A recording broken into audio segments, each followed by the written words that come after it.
Bom dia, boa tarde, boa noite para você. Eu sou o Francioli Araújo.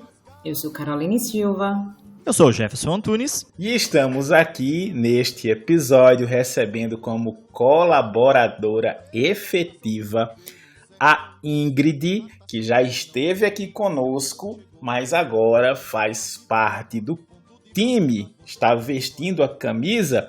Seja muito bem-vinda, Ingrid. Oi, gente! Como vocês estão? Eu aqui estou muito feliz. Meu nome é Ingrid, né? Como eu já fui apresentada.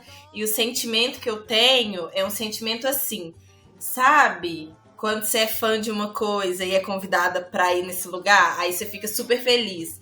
E aí, hoje, eu já fiquei feliz, já estive nesse lugar. Só que agora, eu tô num lugar assim que eu venci na vida, porque eu faço parte de uma coisa que eu era muito fã. Então, gente, tô muito feliz de fazer parte desse time. Sinto que venci na vida e muito obrigada por me proporcionar isso. Palmas para ela, por favor. Francioli, faz o Pix e toca a vinheta.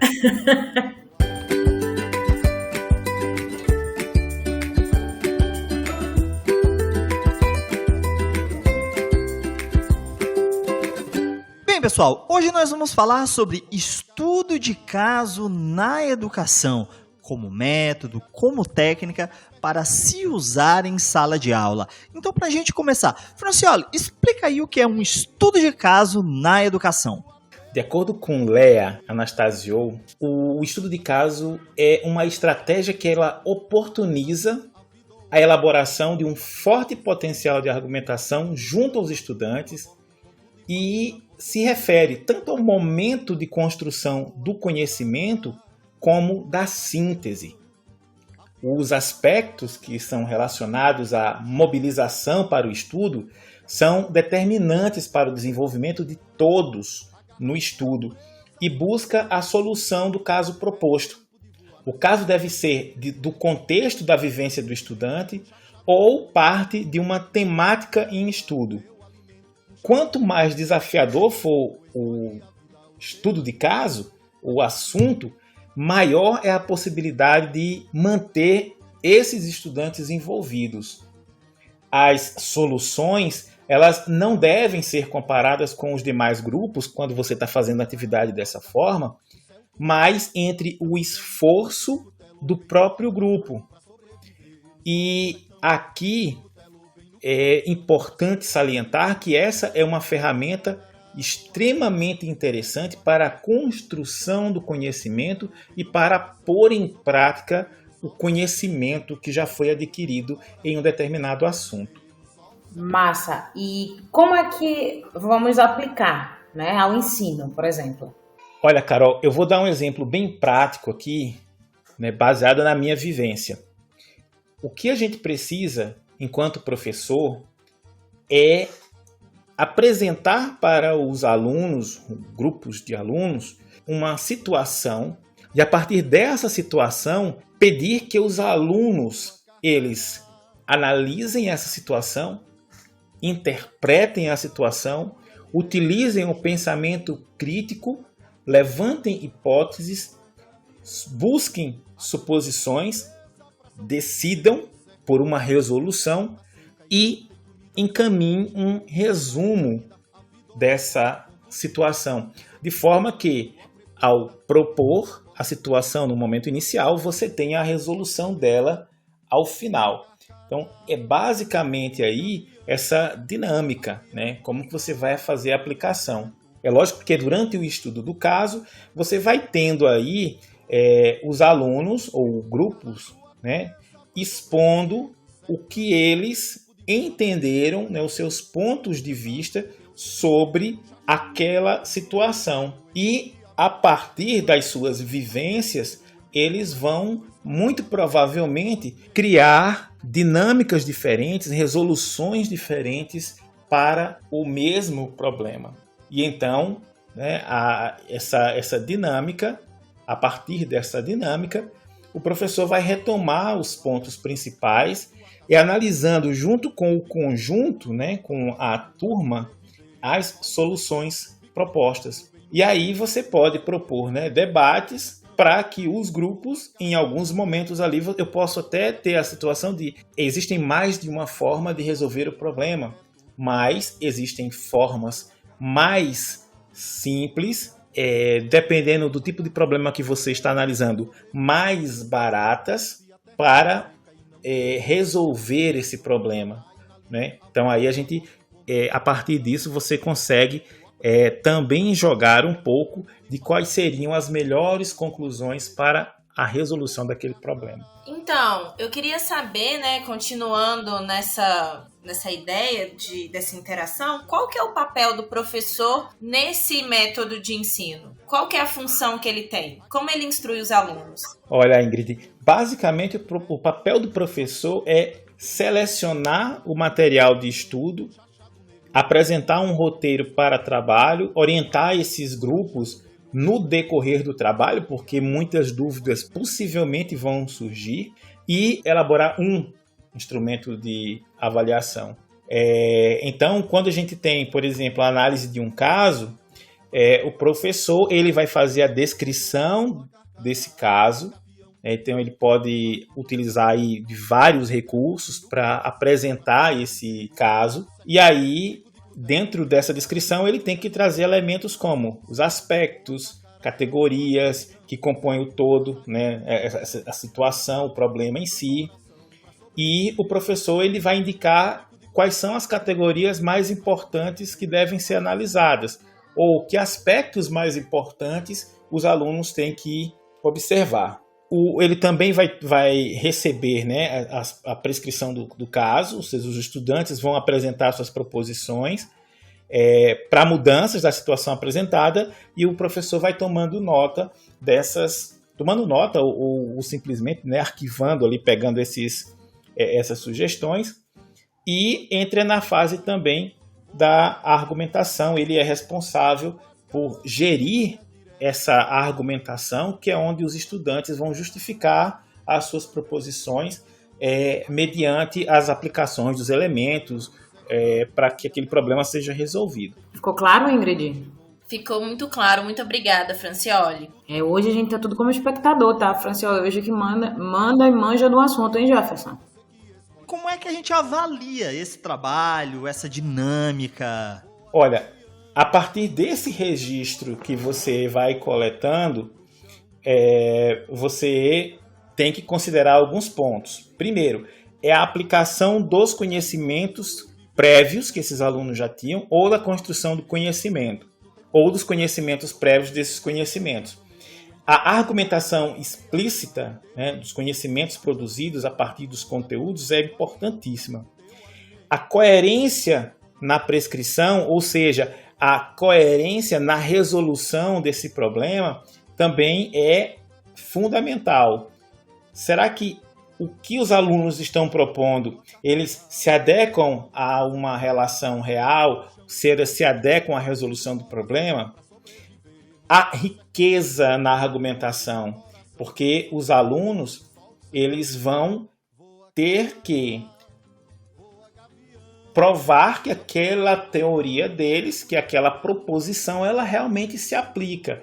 Então, a construção de variados pontos de vista e com profundidade, eles são importantíssimos. E a síntese, né?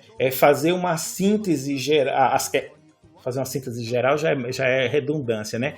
Mas são os alunos fazerem essa síntese do problema todo, apontando quais são as possíveis e eventuais soluções e propondo aquela que seria a melhor solução.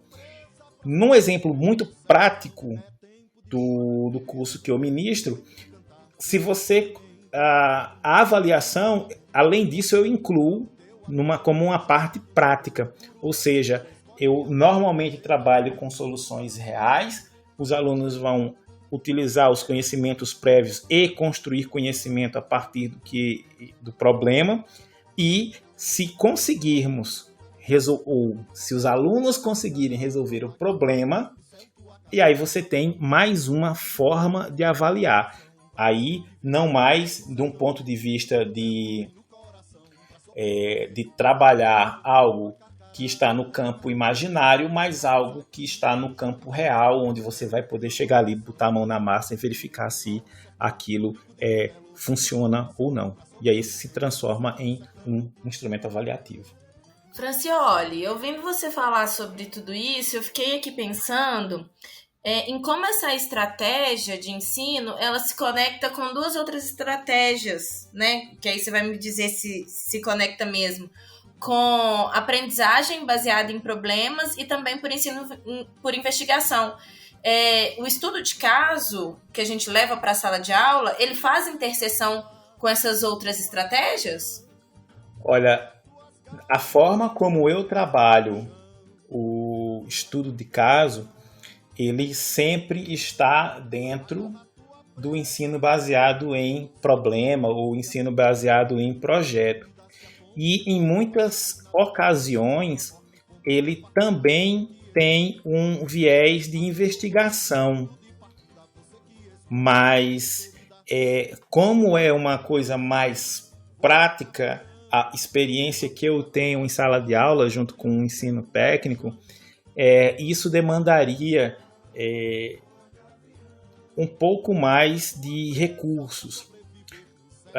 Por exemplo, eu teria de levar esses alunos até o local para que eles pudessem fazer a caracterização do local e investigassem ou fizessem um processo de investigação do problema. E aí, munidos dessas observações, a gente vai e parte para o estudo de caso, ou o estudo do caso. Então, em alguns momentos, elas são complementares, eu diria.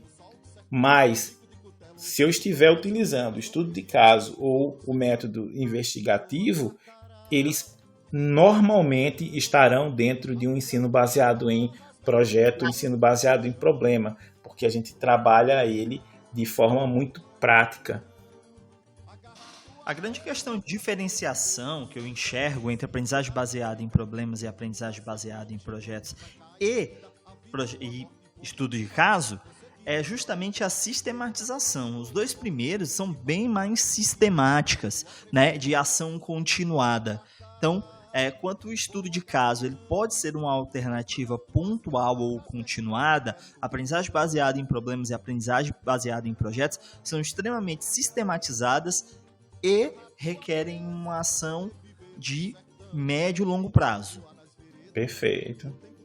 Quando o Francioli, eu acredito que o Francioli teve contato no ensino técnico, é isso, Francioli, com o estudo de caso? Sim. Mas daria para eu colocar no ensino superior sem dificuldade, que eu acho que o Jefferson já fez isso, se a memória não falha, né? E no ensino médio também. Porém, com a turma, acho que acredito seria um pouco maior, mas dentro da experiência de vocês, como é que eu conseguiria levar esse estudo de caso para dentro de uma sala de ensino médio? Né? Uma vez que a gente tem turmas de 60, 50 alunos, qual seria a forma interessante, né, já que a gente está falando na sistematização, no aprendizado contínuo, de integrar sem competir? Porque, às vezes, eu não sei se eu estou equivocada no que eu estou falando, tá, pessoal? Por favor, me corrijam. Às vezes fica parecendo uma competição, e esse não é o intuito, correto? Olha, Carol, esse método ele pode ser aplicado independente. Eu acho que existem aí casos que você pode aplicar ele no ensino fundamental.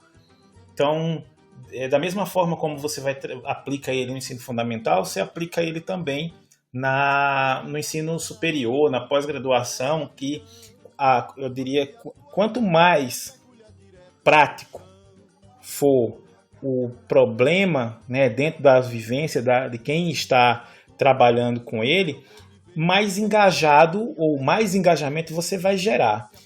Essa questão de você ter turmas grandes, ela não é bem um problema, porque você pode trazer o mesmo problema sendo analisado por toda a turma em grupos. Você vai formar grupos e esses grupos vão analisar o mesmo problema ou problemas diferentes. Você acha que vai ter competitividade? Bem, Aí você pensa na forma de avaliar, né? O que você busca, e aí eu acredito que esse estudo de casos, os estudos de casos, eles são muito utilizados no meio corporativo, porque não é uma questão de gerar competição, é uma questão de você resolver um problema. E o que é preciso ficar claro, e aí entra também como um papel do professor enquanto mediador, é que você, no momento das argumentações em que os alunos vão estar propondo, no momento em que os alunos propõem as resoluções, você tem que fazer com que as ideias de um grupo ele seja aproveitado por outro grupo, para que você possa gerar essa questão do... esqueci agora. É o termozinho que você desenvolve uma coisa e aí o outro vai lá e complementa. Então você vai fazendo essas complementações. E isso pode ter um quê competitivo, mas o mais importante é você tornar essa experiência colaborativa. Então, como você pode ter o mesmo problema sendo resolvido de várias formas, no final você quer uma solução que seja otimizada. Tá? Então, eu acho que o principal é você trazer exemplos ou trazer estudos de caso que possam engajar esses alunos, utilizando o que eles conhecem da vivência ou aquilo que está dentro de um tópico que você está cobrindo dentro da tua disciplina, né? O importante é que eles fiquem engajados para que a estratégia ela seja bem sucedida. Entendi, Franciola, entendi. Então, vai muito do que a gente está conduzindo no momento da atividade, né? No momento que a gente vai propor o estudo de caso.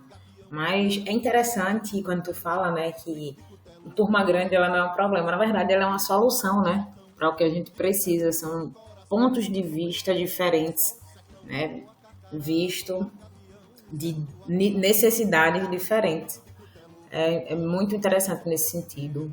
Mas vamos aplicar, né, para ver como é que fica. Tem mais alguma experiência que você possa passar para a gente, que você queira, de alguma turma que tu achou interessante, algum estudo de caso que você propôs que deu muito certo ou que não deu certo? Eu trabalhei com um estudo de caso que foi feito com um material que nós tínhamos inicialmente de uma situação sobre peneiramento.